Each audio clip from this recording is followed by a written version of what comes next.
вас есть новый паспорт? Нету. А вы знаете, что вам нужно сейчас взять новый паспорт, а потом перерегистрировать сим-карту?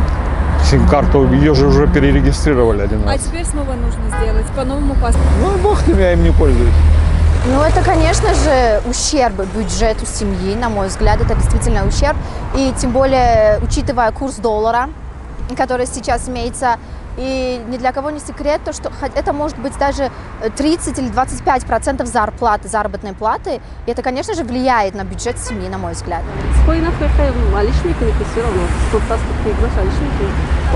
барои ман шахсан ҳамун сим-карта барои паспорти нав аст, ҳамун барои ман хел фоидаовар нест аст.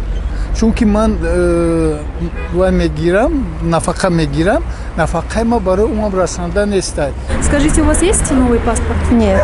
Вчера я в Инстаграме читала, то, что нужно новые паспорта брать до сим-карт. Вы знаете, сколько стоит новый паспорт? Нет, $10. $10. Да, а у вас сколько в семье? Кому нужно? 6 человек. 6 человек. А, в общем, получается, сколько вы потратите? $60. Для вас это много? Для семьи? Ну да. Для меня это много. Вас не пугают вот эти очереди, которые обычно в паспортном столе? Очень пугают, конечно, стоять, идти. Тем более я работаю.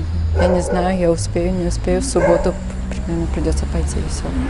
ҳаст одамое ки ҳозирам ба ҳамун рӯҳияи кӯҳна зиндагӣ кестанд. Паспортҳои давраи союз дасти одамода мебинам, хеле ҳаст ҳозирам.